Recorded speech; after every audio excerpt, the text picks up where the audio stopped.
नमस्कार दोस्तों, मैं चेतन सिंह राजपूत उड़ान आईएएस एकेडमी के ई लर्निंग प्लेटफॉर्म में आप लोग का स्वागत करता हूं। आपको पता होगा कि हमारे संस्थान के द्वारा सीजीपीएससी प्री, सीजी व्यापम तथा अन्य परीक्षाओं हेतु वस्तुनिष्ठ प्रश्नों की एक श्रृंखला चलाई जा रही है, जिसके तहत मैं आप लोगों के सामने भारत के संविधान के कुछ महत्वपूर्ण प्रश्न लेकर उपस्थित हुआ हूँ। आइए दोस्तों, हम अपने प्रश्नों की ओर आगे बढ़ते हैं और पहला प्रश्न आपके सामने ये रहा। पहला प्रश्न है दोस्तों कि राष्ट्रीय पिछड़ा वर्ग आयोग एनसीबीसी के संदर्भ में निम्नलिखित कथनों पर विचार कीजिए। ये बोल रहा है कि राष्ट्रीय पिछड़ा वर्ग आयोग जो है हमारा, उसके बारे में हमें विचार करना है। पहला कथन क्या बोल रहा है आपका? तो पहला कथन बोल रहा है कि भैया कि यह एक संवैधानिक निकाय है। बिल्कुल ये संवैधानिक निकाय है। अनुच्छेद 338 के ख में इसका उल्लेख किया गया है। ध्यान रखेंगे, अनुच्छेद 338 के ख में 102 संविधान संशोधन 2018 को इसको संवैधानिक निकाय के रूप में रखा गया है। थोड़ा सा ध्यान देंगे इसके बारे में। आयोग की सलाह केंद्र सरकार के लिए समानता बाध्यकारी होती है।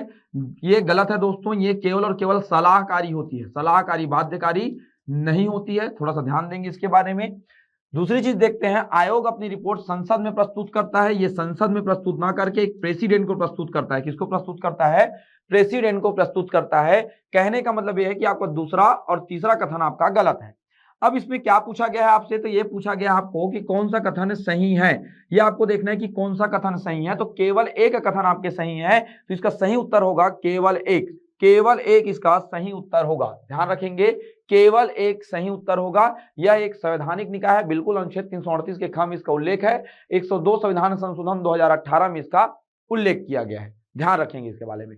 और ये अपना रिपोर्ट जो है किसको देता है? प्रेसिडेंट को। और ये जो सलाह देता है वो बाध्यकारी ना होकर सलाहकारी होता है। केवल सलाहकारी होता है इसका, जो भी वो क्या करता है, सलाह देता है। चलिए अगले प्रश्न की ओर आगे बढ़ते हैं और अगला प्रश्न आपके सामने ये रहा।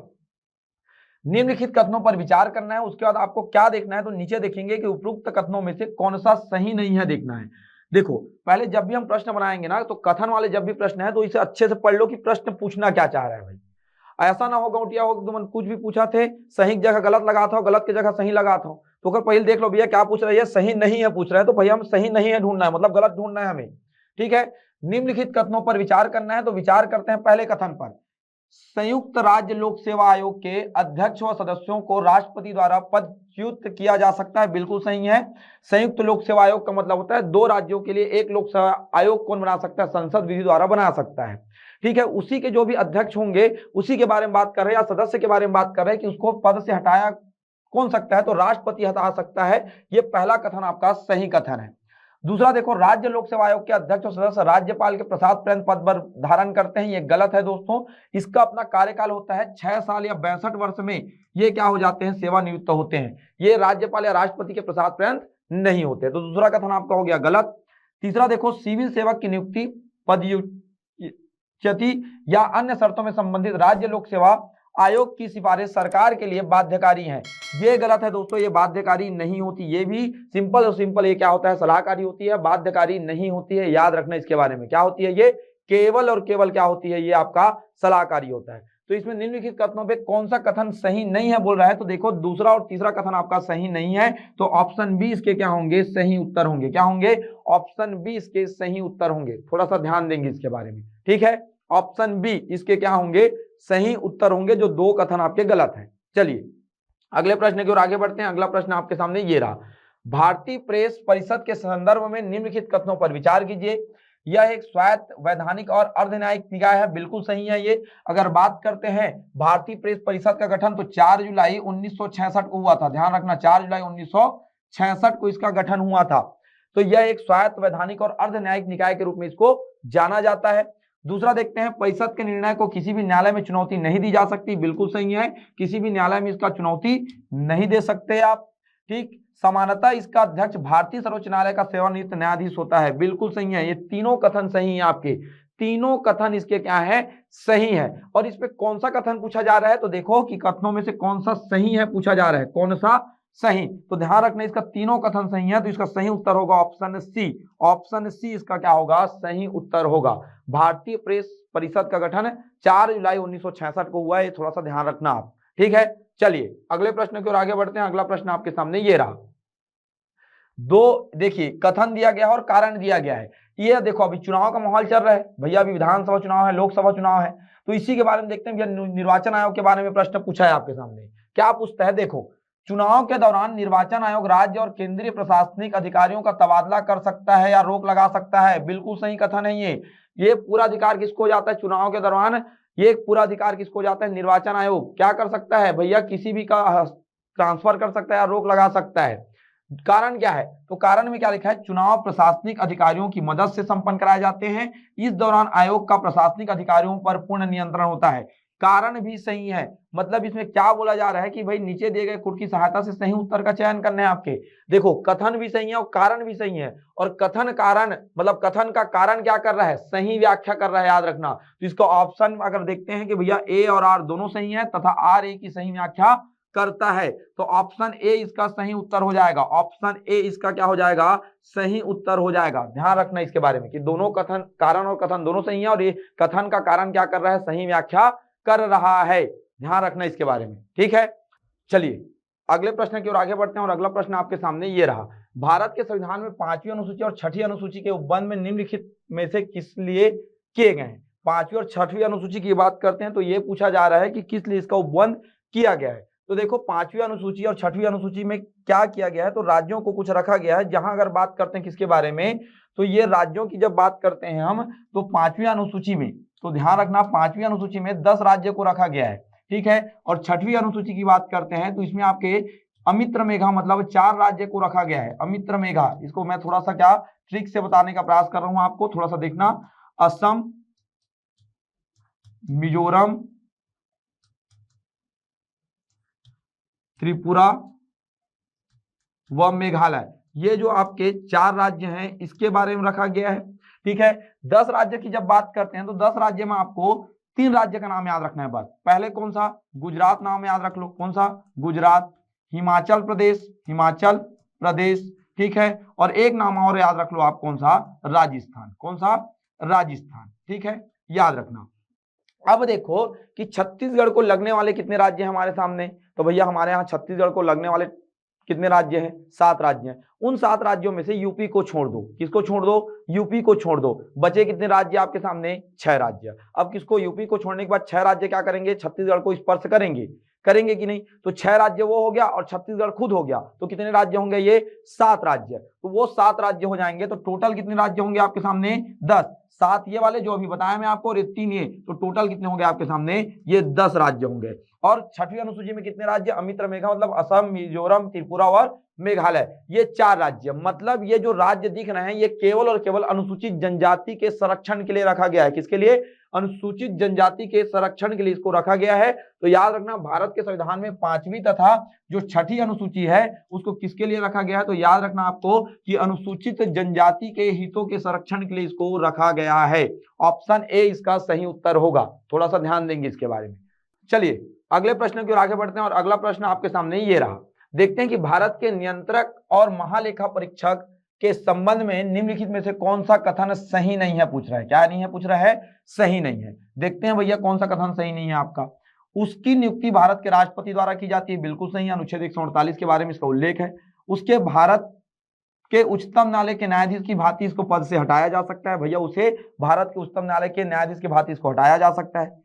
कैग का कार्यकाल समाप्त हो जाने के बाद भी वह भारत सरकार के अधीन पद पर आगे और बने रहने के लिए पात्र होता है। ये ऑप्शन सी आपका गलत है, क्योंकि अगर कैग सेवानिवृत्त हो जाएगा तो ध्यान रखना उसके बाद वो न तो संघ के न तो राज्य के किसी भी पद पर बने रहने के लिए पात्र नहीं होता है। कैग का वेतन भारत की संचित निधि पर भारित होता है, बिल्कुल सही आपका। अनुच्छेद 112 का 3 ये इसके बारे में उल्लेख करता है कि कैग का वेतन को होगा भारत के संचित निधि में क्या होंगे, भारित होंगे, ठीक है, ध्यान रखना इसके बारे में। चलिए अगले प्रश्न की ओर आगे बढ़ते हैं, और अगला प्रश्न आपके सामने ये रहा। संसदीय समितियां के संबंध में निम्नलिखित कथनों में से कौन से कथन सही हैं, इसको हमें देखना है। अब समितियां जो होती है उसके बारे में पूछा गया है, तो इसको ध्यान से थोड़ा सा देखते हैं क्या क्या बोलना चाह रहे हैं। पहला कथन क्या बोलता है कि पहला कथन बोलता है संसदीय समितियां 2 प्रकार की होती हैं, बिल्कुल सही है। तदर्थ और स्थायी समितियां 2 प्रकार की होती है। तदर्थों को अस्थायी समिति के नाम से भी जाना जाता है। रेलवे अधिसमय समिति और पंचवर्षीय योजना प्रारूप समिति तदर्थ समितियों के उदाहरण है, बिल्कुल सही है। पहला कथन तो आपका सही था, दूसरा कथन भी सही है। रेलवे अधिसमय समिति और पंचवर्षीय योजना प्रारूप समिति तदर्थ समितियों के उदाहरण है।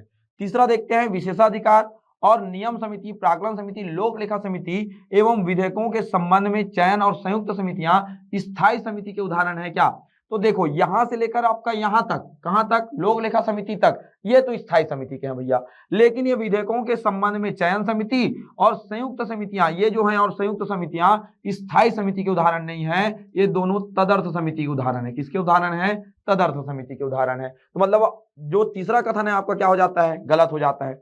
चौथा देखो, विभाग संबंध स्थायी समितियां जो कार्यपालिका के कार्य की जांच करती है, बिल्कुल सही है। ये कथन चौथा भी आपका क्या है?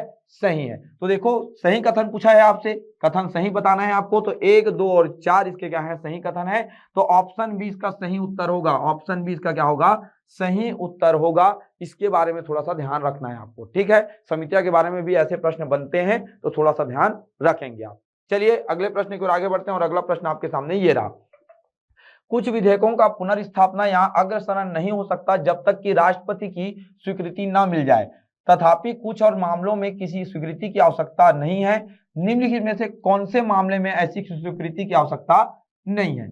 इसमें पूछा जा रहा है कि कोई विधेयक ऐसे होते हैं जो राष्ट्रपति की सिफारिश पर भी संसद में रखे जाते हैं, लेकिन ऐसे कौन से विधेयक हैं जिसको हम नहीं रखते? किसके सिफारिश पर? राष्ट्रपति की सिफारिश पर। इसका चयन करना है हमें तीनों में। देखो पहला क्या बोलता है? वित्तीय विषय से संबंधित विधेयकों को पुनर्स्थापना और संशोधन को प्रस्तावित करने के लिए राष्ट्रपति की सिफारिश आवश्यकता होती है। मतलब सिंपल सी बात करूं तो ये हमें सही उत्तर नहीं है, तो सही है, हमें गलत उत्तर चुनना है। क्या चुनना है? आवश्यकता नहीं है बोल रहा है। किसके लिए आवश्यकता नहीं है बोलता है? इसके लिए तो रखता है भैया, सिफारिश चाहिए, इसके लिए राष्ट्रपति का सिफारिश चाहिए ही चाहिए, ठीक है। नए राज्यों के निर्माण या वर्तमान राज्यों के क्षेत्रों में परिवर्तन से संबंधित विधेयक पुनर्स्थापन के लिए रखे जाते हैं, बिल्कुल राष्ट्रपति के सिफारिश पर ही रखे जाते हैं ये। किसी कर के घटाने या उत्साधन करने हेतु बंद बनाने का संशोधन प्रस्तावित करने के लिए ये आपका सिफारिश पर नहीं रखा जाता। याद रखना, इसको जरूरत नहीं है किसकी सिफारिश की लेने की? राष्ट्रपति की सिफारिश पर। आप अनुच्छेद 117 के 1 के परंतु पढ़ेंगे तो उसमें स्पष्ट लिखा है कि भैया किसी कर को घटाने, उत्साधन करने तथा उपबंध के संशोधन प्रस्ताव आपको अगर बात करते हैं तो राष्ट्रपति की सिफारिश की आवश्यकता नहीं होगी। तो इसका सही उत्तर तो ऑप्शन सी होगा। चौथा भी पढ़ लेते हैं, क्या है आपका? किसी विधेयक के पुनर्स्थापना या संशोधन प्रस्तावित करने के लिए जो ऐसे कराधान पर प्रभाव डाले जो जिसमें राज्यों का हित हो, तो ये तो रखे ही जाएंगे। याद रखना, ये क्या है? रखे ही जाएंगे सिफारिश पर, लेकिन इसको राष्ट्रपति की सिफारिश की आवश्यकता नहीं होता। अनुच्छेद 117 का 1 के परंतु में ये बात लिखी गई है, ध्यान रखना। ऑप्शन सी इसका क्या होगा? सही उत्तर होगा। चलिए आगे बढ़ते हैं, और आगे क्या है इसका अगला प्रश्न देखते हैं। विनियोग विधेयक के संबंध में कौन से कथन सत्य है? विनियोग विधेयक अनुच्छेद 114 में इसका उल्लेख है, जब पढ़ेंगे तो आपको पता चलेगा। विनियोग विधेयक का उल्लेख 114 में है। क्या लिखता है? संचित निधि में से कोई भी राशि विनियोग विधेयक के अलावा किसी अन्य माध्यम से नहीं निकाली जा सकती। बिल्कुल सही है। जब तक विनियोग विधेयक पारित नहीं होगा तब तक संचित निधि से धन नहीं निकाल सकते आप, ठीक है। दूसरा देखो, इस विधेयक के उन व्ययों का उल्लेख नहीं होता जो संचित निधि पर भारित हैं। ये गलत है। संचित निधि पर भारित हो ना हो उससे मतलब नहीं है, विधेयक पर इसका उल्लेख होगा ही होगा। ये गलत है आपका। विनियोग विधेयक धन विधेयक होता है, इसलिए उस धन विधेयक के सभी नियम लागू होते हैं। बिल्कुल सही है। विनियोग विधेयक क्या होता है? एक धन विधेयक होता है, इसलिए धन विधेयक के सभी नियम इसमें क्या होते हैं?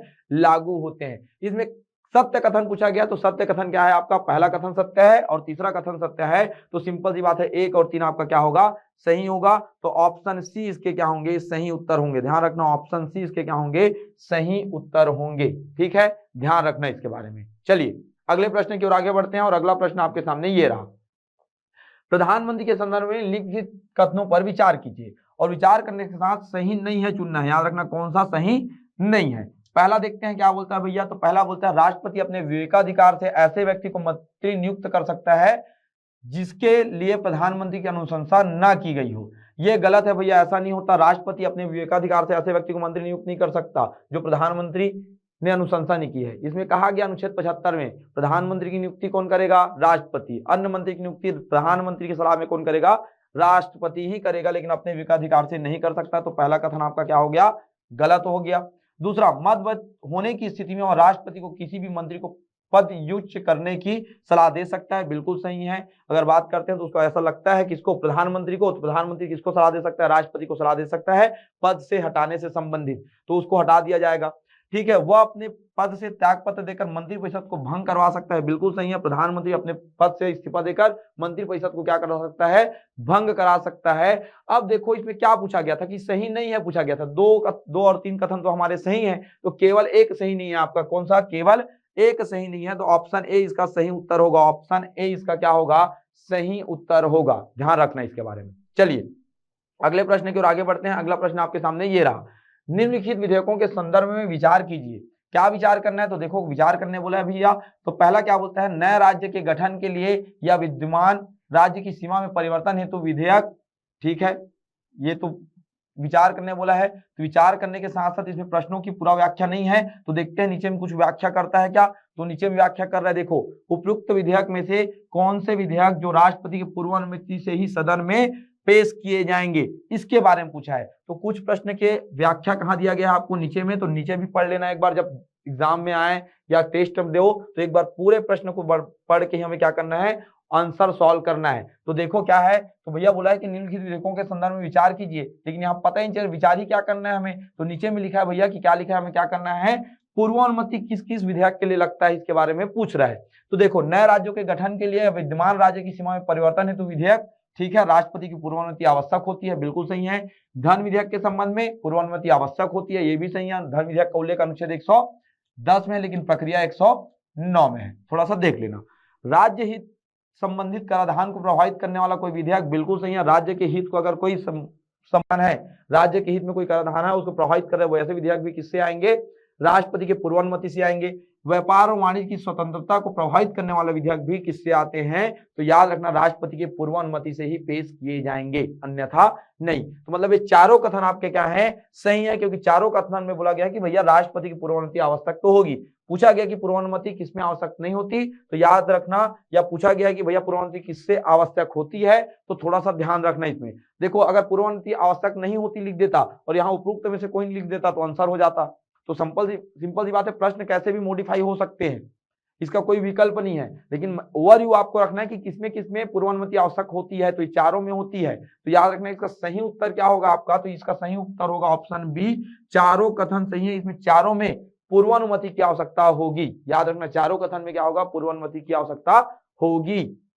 चलिए अगले प्रश्न की ओर आगे बढ़ते हैं, और अगला प्रश्न है आपके सामने ये रहा, निम्नलिखित कथनों पर विचार कीजिए। बोलता है अपने प्रादुर्भाव में मंत्रिमंडल समितियों संविधान उत्तर हैं और इनका नेतृत्व केवल प्रधानमंत्री द्वारा किया गया जाता है। ऐसा नहीं है, प्रधानमंत्री केवल नहीं करता, इसमें मंत्रीगण भी होते हैं, कैबिनेट मंत्री भी क्या कर सकते हैं, इसका प्रतिनिधित्व कर सकते हैं। तो पहला कथन आपका क्या हो गया, गलत, केवल प्रधानमंत्री नहीं करता भैया।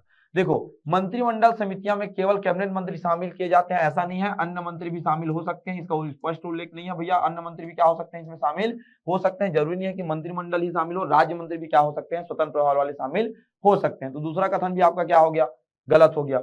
राजनीतिक मामलों की समिति केंद्रीय सचिवालय में सभी उच्च पदों पर नियुक्ति से संबंधित है। केंद्रीय सचिवालय में सभी उच्च पद के साथ साथ याद रखना लोक उद्यम के लिए भी होता है, लोक उद्यम के लिए भी होता है, बैंकिंग एवं वित्तीय व्यवस्थाओं के लिए भी होता है, बैंकिंग एवं वित्तीय संस्थाओं के लिए भी होता है, संस्थाओं के लिए। तो ये तीसरा कथन भी क्या है आपका, गलत हो जाएगा। किसके लिए होता है ये, लोक उद्यम एवं बैंकिंग एवं वित्तीय संस्थाओं के लिए होता है। राजनीतिक मामलों की समिति जो होती है केंद्रीय सचिवालय में सभी उच्च पदों पर नियुक्ति से संबंधित है, ऐसा नहीं है, लोक उद्यम बैंकिंग एवं वित्तीय संस्थाओं के लिए होता है वो। ठीक है, थोड़ा सा ध्यान रखना इसके बारे में। मतलब सिंपल सी बात है, तीनों कथन आपका क्या है, इसका गलत है, तीनों कथन क्या है आपका गलत है। और उपरोक्त मत से कौन सा सही है बोला है, कौन सा सही है, तो इसको देखो भैया कोई तो सही है ही नहीं, ना तो 1 और 2 सही है, ना तो 3 सही है, ना तो 2 और 3 सही है। हमका याद रखना, तो उपरोक्त में से कोई नहीं, इसमें से सही उत्तर क्या हो जाएगा आपका, उपरोक्त में से कोई नहीं इसका सही उत्तर होगा, उपरोक्त में से कोई नहीं इसका क्या हो जाएगा, सही उत्तर हो जाएगा। ठीक है, चलिए अगले प्रश्न की ओर आगे बढ़ते हैं, और अगला प्रश्न आपके सामने ये रहा, राष्ट्रपति की अध्यादेश जारी करने की शक्ति के संदर्भ में निम्नलिखित कथनों पर विचार कीजिए। राष्ट्रपति की अध्यादेश जारी करने की शक्ति अगर बात करें तो अनुच्छेद 123 में बोला गया है। ठीक है, देखो कब जारी कर सकता है वो, पहला कथन क्या बोलता है कि जब संसद के दोनों सदनों का सत्र चल रहा हो उस समय राष्ट्रपति द्वारा अध्यादेश जारी नहीं किया जाएगा, बिल्कुल सही है। सत्र नहीं चल रहा है दोनों का या किसी एक सदन का, तभी जारी होगा, दोनों सदन का सत्र चल रहा हो तो जारी नहीं कर सकता वो। राष्ट्रपति द्वारा जारी अध्यादेश को संसद द्वारा इसकी बैठक में 6 सप्ताह के भीतर पुनः पारित किया जाना आवश्यक है, बिल्कुल सही है। जब भी सत्र लगेगा तो जिस दिन से लगता है उसके 6 सप्ताह के भीतर इसको क्या करना पड़ेगा, पुनः संसद में पारित करना होगा, तभी वो अध्यादेश आगे चल सकता है, अन्यथा नहीं। उपरोक्त कथन में से कौन सा सही है पूछा गया है, तो याद रखना 1 और 2 दोनों कथन क्या है आपके सही है, 1 और 2 दोनों कथन आपके क्या होंगे, सही उत्तर होंगे। ध्यान रखना दोनों कथन क्या होंगे आपके सही उत्तर होंगे। चलिए अगले प्रश्न की ओर आगे बढ़ते हैं और अगला प्रश्न आपके सामने ये रहा, निम्नलिखित कथनों पर विचार करना है आपको। विचार करना मतलब इसमें पूछा गया कि कौन सा सही है, कौन सा सही। तो देखते हैं क्या सही है भैया। तो पहला बोलता है कि राष्ट्रपति आम चुनाव के बाद पहले सत्र और प्रत्येक वर्ष के प्रथम सत्र को दोनों सदनों की संयुक्त बैठक में विशेष संबोधन करेगा। बिल्कुल सही। अनुच्छेद 87 जब पढ़ेंगे तो इसके बारे में आपको बताया गया है कि विशेष अभिभाषण के बारे में दोनों सदनों को करता है, आम चुनाव के पहले सत्र को और प्रत्येक वर्ष के पहले सत्र को। ध्यान रखना, संसद के एक सत्र के सत्रावसान एवं दूसरे सत्र के प्रारंभ होने के मध्य की समयावधि को सत्र कहते हैं। ये नहीं है, सत्र तो बैठक को कहते हैं। भाई सत्र का मतलब क्या होता है, बैठक होता है। पहला कथन आपका अगर बात करते हैं तो सही है, लेकिन दूसरा कथन आपका क्या है, गलत है। संसद के सत्र की प्रथम बैठक से लेकर सत्रावसान के मध्य की समयावधि को अवकाश कहते हैं। ये गलत है, ठीक है, ऐसा कुछ नहीं होता है। तो आपका सही केवल और केवल क्या है आपका, तो सही केवल पहला कथन है आपका। पहला कथन आपका क्या है, सही है। ऑप्शन बी केवल एक सही होंगे आपका। ऑप्शन बी जो दिया है आपका केवल एक सही होगा आपका। ध्यान रखना इसके बारे में, ठीक है। चलिए अगले प्रश्न की ओर आगे बढ़ते हैं और अगला प्रश्न आपके सामने ये रहा, भारत के संदर्भ में निम्नलिखित कथनों में से कौन सा राज्य की नीति निर्देशक सिद्धांतों और मौलिक अधिकारों के बीच अंतर का सबसे अच्छा वर्णन करता है। देखो ये सब अच्छा वर्णन कर रहा है बोल रहा है, लेकिन सबसे अच्छा वर्णन कौन करता है बोल रहा है। देखो वर्णन तो सब कर रहा है बोल रहा है वो, लेकिन क्या बोल रहा है, सबसे अच्छा वर्णन कौन सा कर रहा है, इसको बताना है आपको। चलिए देखते हैं कौन सा अच्छा वर्णन करता है भैया। सबको पढ़ना पड़ेगा एक बार, तभी पता चलेगा। मौलिक अधिकार सकारात्मक है। पहला चीज तो मौलिक अधिकार एक प्रकार का नकारात्मक होता है, क्योंकि राज्य के लिए क्या होता है, वो नकारात्मक। राज्य ये नहीं करेगा, राज्य वो नहीं करेगा, ये बात करता है। राज्य के नीति निर्देशक तत्व सकारात्मक होते हैं, क्योंकि बोलता है कि राज्य ये करने का प्रयास करेगा, राज्य वो करने का प्रयास करेगा। तो पहला कथन तो हो ही नहीं सकता, क्योंकि इसमें कथन ही गलत दे दिया है, ठीक है। दूसरा देखते हैं, मौलिक अधिकार नैतिक और राजनीतिक रूप से मान्य है, जबकि राज्य के नीति निर्देशक सिद्धांतों के पास कानूनी मान्यता होती है। देखो राजनीतिक लोकतंत्र की स्थापना तो करता है ये, जबकि राज्य के नीति निर्देशक तत्व के पास कानूनी मान्यता ऐसा कुछ नहीं है। जब कानून ना क्यों क्या करेगा, लागू करता है राज्य वैसे, ठीक है। दूसरी चीज याद रखना। तीसरा देखते हैं, मौलिक अधिकार का व्यक्ति के कल्याण को बढ़ावा देता है, जबकि राज्य के नीति निर्देशक तत्व सिद्धांत समुदाय के कल्याण को बढ़ावा देता है। बिल्कुल ये सही है, ये व्यक्तिगत विकास को बढ़ावा देता है, फंडामेंटल राइट। और डीपीएसपी किसको बढ़ावा देता है, किसको बढ़ावा देता है, वो समुदाय के कल्याण को, समाज कल्याण को बढ़ावा देता है। ये अच्छा उत्तर लग रहा है हमें, देखते हैं। राज्य के नीति तत्व सिद्धांतों को बिना किसी कानून की आवश्यकता के स्वतः लागू किया जा सकता है। ये अगर बात करें तो इसको स्वतः लागू नहीं किया जा सकता, डीपीएसपी को याद रखना, ये यही गलत हो गया। डीपीएसपी को विधि द्वारा ही लागू किया जाएगा। मौलिक अधिकार क्या हो जाते हैं, स्वतः ही लागू हो जाते हैं, उसको कानून बनाने की आवश्यकता नहीं होती। तो याद रखना इसका सही उत्तर क्या होगा, ऑप्शन सी इसका आपका सही उत्तर होगा। ऑप्शन सी इसका क्या होगा, आपका सही उत्तर होगा। ध्यान रखना, ऑप्शन सी इसका क्या होगा, आपका सही उत्तर होगा, ठीक है। थोड़ा ध्यान रखना इसके बारे में कि मौलिक अधिकार नैतिक और राजनीतिक रूप से मान्य है। राजनीतिक नैतिक के अगर बात करें किसी मौलिक अधिकार के बारे में, तो मौलिक अधिकार की जब व्याख्या करते हैं हम, किसके बारे में, मौलिक अधिकार की व्याख्या करते हैं, तो मौलिक अधिकार आपके मानसिक, नैतिक और भौतिक विकास के लिए आवश्यक है तथा वो राजनीतिक लोकतंत्र की स्थापना करता है। तो जबकि राज्य के नीति निर्देशक तत्व कानूनी मान्यता होती है, ऐसा कुछ है ही नहीं हमारे यहाँ, तो गलत हो गया। कानूनी मान्यता ऐसे नहीं है, कानून बनाएंगे कौन, राज्य बनाएगा कानून, उसके बाद ही लागू होगा वो। पहले से आपके कोई ऐसा मान्यता नहीं है भैया कि आप उसके लिए क्या कर सकते हैं, सुप्रीम कोर्ट या हाई कोर्ट जा सकते हैं, क्या ऐसा न्यायालय द्वारा प्रवर्तनीय नहीं है। याद रखना इसके बारे में, ठीक है। थोड़ा सा इसके बारे में आप ध्यान रखेंगे, ठीक है। तो ऑप्शन बी आपका भी गलत हो जाता है, सही उत्तर होगा ऑप्शन सी आपका सही उत्तर होगा, ठीक है। ऑप्शन सी इसका क्या होगा, सही उत्तर होगा। चलिए दोस्तों, आज की इस कड़ी को यहीं समाप्त करते हैं। अगले कड़ी में मिलेंगे कुछ महत्वपूर्ण प्रश्न लेकर, तब तक के लिए धन्यवाद।